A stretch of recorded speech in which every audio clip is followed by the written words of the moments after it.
नमस्कार. Home minister स्वप्न गृहलक्ष्मीचं साकारत आहे वामनरी पेठे ज्वेलर्सच्या या भागात. मी आदेश बांदेकर आपणा सगळ्यांचं मनापासून स्वागत करतो. आता आपण आहोत ठाण्यामध्ये. ठाण्यातला टेंबी नाका. टेंबी नाक्यावरची ही नवसाला पावणारी देवी आणि गेली 34 वर्ष हा उत्सव मोठ्या उत्साहामध्ये साजरा होतो आहे. इथे आल्यानंतर मन प्रसन्न होतं. मनातली इच्छा देवीच्या समोर मागितली जाते आणि पुढच्या देवीच्या या प्रतिष्ठापनेच्या आधी ती पूर्ण होते असा इथल्या भक्तांच्या मनातला समज आहे. किंबहुना आत्तापर्यंत असा प्रसाद किंवा हा अनुभव कित्येक भक्तांना आलेला आहे. आजचा हा विशेष भाग आणि या विशेष भागामध्ये आपण स्त्री शक्तीची वेगवेगळी रूपं बघतो आहोत. आणि अशा वेळेला या आजच्या ठाण्यातल्या विशेष भागाला सुरुवात करत असताना टेंबी नाक्यावरच्या या देवीचं दर्शन घेऊया आणि सगळ्यांचं सगळं चांगलं होऊ दे असं या देवीच्या चरणी मागणं करून सुरुवात करूया आजच्या भागाला. आता या विशेष भागामध्ये आजची स्त्री शक्ती कोण, उत्सुकता ताणून ठेवा किंबहुना आता ताणू नका, कारण ती वेळ आलेली आहे जिथे मी आता त्यांची ओळख करून देणार आहे. पोलीस अधीक्षक राज्य महामार्ग आणि ही एवढी मोठी जबाबदारी समर्थपणे सांभाळणाऱ्या रश्मी करंदीकर. नमस्कार. नमस्ते. आज होम मिनिस्टरच्या 8 वर्षाच्या प्रवासामध्ये आम्ही युनिफॉर्मबद्दल किंवा या तुमच्या डिपार्टमेंटबद्दल नेहमीच बोलत आलेले आहोत.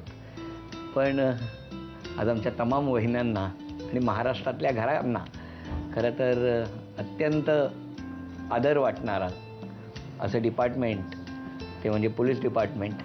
एक स्त्री या नात्याने विविध भूमिका साकारत असताना म्हणजे वेगवेगळ्या व्यक्तिरेखा साकारत असताना घरातल्या ही जबाबदारी सांभाळायची कसं काय जमवता? आय थिंक फॅमिलीचा सपोर्ट असेल तर सगळंच जमतं. बेसिकली त्या बाबतीत मी खूप लकी आहे की मला नेहमीच माझे सासू सासरे प्रभाकर चव्हाण, श्रीमती ललिता चव्हाण आणि माझे पती पुरुषोत्तम चव्हाण यांच्याकडून नेहमीच आउट ऑफ द वे जाऊन खूप सपोर्ट मिळाला आहे. आणि त्या सपोर्टमुळेच मला वाटतं जर आज मी ह्या पदावर आहे तर त्याचं सगळं श्रेय माझ्या घरच्यांना आहे. बरं, आता मी नंतर गप्पा मारणारच, पण मला आत्ता या नोटवरती सांग की हे सगळे कुठे भेटले, म्हणजे हे कुठे भेटले? आता बघा दोन्ही अर्थ आहेत, हे कुठे भेटले आणि हे सगळे कुठे भेटले. हा परिवार कुठे भेटला? नाही, तुमचं बालपण कुठलं? माझं बालपण काळाचौकी भायखळा परिसरातलं आहे. काळाचौकी अभ्युदयनगर परिसर म्हणूनच म्हटलं. खरं सांगायचं झालं तर माझे पतीश्री पुरुषोत्तम चव्हाण हे रुईया कॉलेजमध्ये माझे सिनियर होते. तेव्हापासून एक्झामसाठी म्हणजे ते NDA आणि सिव्हिल सर्व्हिसेस प्रिपरेशन करत होते आणि मी गायडन्स घेण्यासाठी त्यांच्याकडे गेले की मला सिव्हिल सर्व्हिसमध्ये यायचं होतं आणि त्याचं गायडन्स घेता म्हणजे तेही एक्झाम देत होते आणि नंतर रिझल्ट लागला.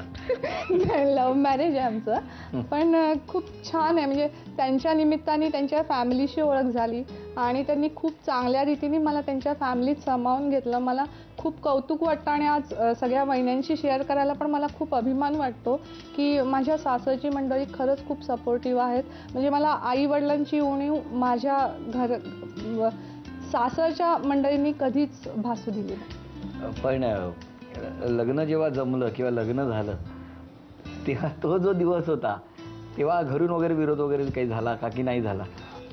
विरोध असं नाही. तेव्हा मी माझ्या प्रोबेशन पिरियडमध्ये होते आणि मला सुट्टी फार कमी दिवसाची मिळाली आणि आमचं कोर्ट मॅरेज होतं. म्हणजे ऑलरेडी तारीख दिली होती. म्हणजे त्या तारखेला जाऊन जर ते फॉर्मॅलिटीज पूर्ण झाली नाही तर अजून पुढे किती महिने वाट बघावी लागेल ते सांगता आलं नसतं. त्याच्यामुळे एका दिवसाच्या CLवर रत्नागिरीहून अगदी धावत पळत आले कोकण कन्यांनी, उतरून डायरेक्ट बँड्रा कोर्ट. तिथे 11, 11:30च्या सुमारास सह्या झाल्या असतील आणि परत दुसऱ्या दिवशी ड्युटीवर जॉईन होते.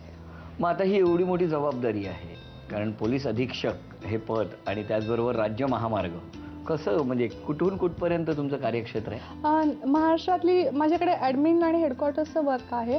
महाराष्ट्रातले सगळे जे हायवेज आहेत महामार्ग ते आमच्या अंतर्गत येतात आणि ती जवळजवळ 61 टॅप्स आहेत. तर त्याचं सगळं ॲडमिन प्लस इतर जे वर्क असतात त्याची सगळी जबाबदारी आहे. पण खूप चांगलं आहे. म्हणजे त्याच्यातही आम्ही वेगवेगळे प्रकार आता करायला बघतो. जसं आपल्याला माहिती असेल आता कशेडीला मध्ये दगड कोसळली, हो. तर त्या दरम्यान आम्ही आमची हेल्पलाईन जी आहे ती लॉन्च केली आणि लोकांना जे म्हणजे कुठेही महामार्गावर अडथळा आला तर त्यांनी ह्या हेल्पलाईनवर फोन करावा, त्यांना पर्यायी रस्ते म्हणजे कोणत्याही महामार्गावर कोणत्याही महामार्ग. हा नंबर आता तुम्ही बघता आहात तो स्क्रीनवरती जो दिसतोय तो नंबर हा महाराष्ट्रातल्या सर्वत्र फिरणाऱ्या सगळ्यांसाठी उपयोगाचा आहे. तेव्हा आपण टिपून ठेवा. मगाशी अभ्युदयनगर किंवा काळा चौकी किंवा बांद्रा कोर्ट असे महत्त्वाचे विषय झाले, कारण अन्यथा कोर्टात जायचं वेगळ्या कामासाठी बऱ्याचदा प्रश्न येत असेल, पण त्या एका दिवसासाठी मुंबईत येऊन पुन्हा कर्तव्यासाठी जावं लागलं, असं त्यानंतर सुद्धा बऱ्याचदा करावं लागलं असेल ना? बऱ्याचदा म्हणजे कित्येकदा सुरुवातीच्या काळात तर माझी घरी येण्याची वेळ आणि माझ्या मिस्टरांची ऑफिसला जाण्याची वेळ एकत्र असायची. म्हणजे मी पहाटे 5:30-6ला यायचे आणि तेव्हा मी भिवंडीला पोस्टेड होते आणि भिवंडीहून त्यांना स्टॉक मार्केटला जावं लागायचं. त्याच्यामुळे ते सकाळी 6:15 निघायचे. तर या सगळ्या प्रवासामध्ये अशी लक्षात राहिलेले काही प्रसंग, एखादा अनुभव की जो खूप लक्षात राहतो, की म्हणजे जीवावरती कधी कधी असं म्हणतो, आम्ही ऐकतो की आम्ही बघतो, पण असं धाडस वगैरे करावं लागतं का खूप, असं काय? तो या सर्व्हिसचा भागच आहे आणि ट्रेनिंगच्या दरम्यान तुम्हाला तसंच ट्रेन केलं जातं. म्हणजे मला बऱ्याचदा असं विचारतात की एक महिला म्हणून तुम्हाला काही वेगळी ट्रीटमेंट दिली जाते का किंवा काय, तर तसं बिलकुलच नसतं. कारण जेव्हा तुम्ही ऑफिसर असता तेव्हा तुम्ही ऑफिसर असता. तिथे जेंडर बायस केला जात नाही की ही महिला आहे आणि हे पुरुष आहे. आणि जीवावर हे बेतलं म्हणण्यापेक्षा मला माझ्या सर्व्हिसमधले जे मला 2 ते 3 इन्व्हेस्टिगेशन जे मला माननीय मुंबई उच्च न्यायालयाकडून देण्यात आले ते मला खूप चॅलेंजिंग वाटले. म्हणजे आता एक 3रं चालू आहे, ते एकदम वेगळ्या प्रकारचे होते. कारण मतिमंद आणि मूकबधीर मुलींवर सेक्शुअल असल्ट झाला होता, रेपचे गुन्हे होते आणि काही मुलांवर, म्हणजे आपण बालकांचं म्हणतो की मुलं पण सुटलेली नव्हती. एका केसमध्ये मुलांवर सेक्शुअल असल्ट होते आणि 11 मुलं होती, ती वयोगट 6 ते 11. अरे बापरे. आणि मुलींचा पण वयोगट सिमिलरली हाच होता, एक 8 ते 12-13 पर्यंत. तर ते मला चॅलेंजिंग याच्यासाठी वाटलं की त्या मुली मूकबधीर होत्या त्यातल्या 5-6.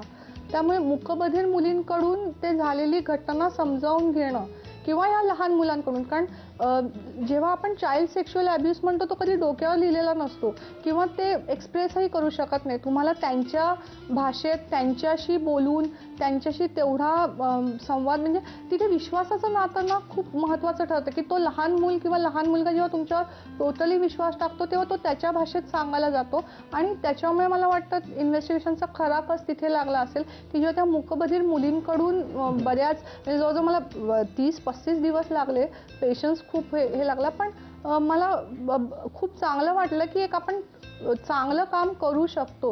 कारण तो अनाथ, मूकबधीर आणि मतिमंद म्हणजे अशी मुलं होती की ज्यांना कोणीच वाली नव्हतं. आणि त्याच्यामुळे मला असं वाटतं की अशा प्रकारचे जेव्हा चॅलेंजिंग इन्व्हेस्टिगेशन्स येतात तेव्हा तपासी अधिकारी म्हणून तुमचं कस पणाला लागतो. पण असं कधी झालंय का यापूर्वी, कारण आता किती वर्ष लग्नाला? 7. तर या 7 वर्षामध्ये मला घरी वेळ देता येतो? मी जास्तीत जास्त जेव्हा वेळ देण्याचा प्रयत्न करते आणि आता तर बऱ्याचदा मला शक्य होतं. म्हणजे कारण आम्ही बघतो, कारण कुठलाही उत्सव असू द्या किंवा काही असू द्या, ही सगळी मंडळी तुम्ही ना आम्ही खरं तर आभारी आहोत तुमचे, की तुमच्या सगळ्यांच्या कर्तव्य दक्षतेमुळे आम्ही आमचे उत्सव खूप आनंदात साजरे करतो. क्वालिटी टाइम इम्पॉर्टंट असतो ना. जेव्हा म्हणजे ठीक आहे पूर्ण गणपतीच्या ह्याच्यात मला नाही मिळत किंवा आता दुर्गोत्सवाच्या काळात काही बंदोबस्त असतील तर नाही मिळत, पण जेव्हा मिळतो तेव्हा आम्ही दोघेच असल्याने मी पुरेपूर प्रयत्न करते. म्हणजे भले ते कुकिंगमधून असेल की तुम्ही त्यांना आता नंतर विचाराल तेव्हा सांगेल, मी वेगवेगळ्या माध्यमातून प्रयत्न करते की तो आमचा जो मी टाईम असेल किंवा क्वालिटी टाईम असेल तो जास्तीत जास्त चांगल्या रीतीने युटिलाइज करायचा.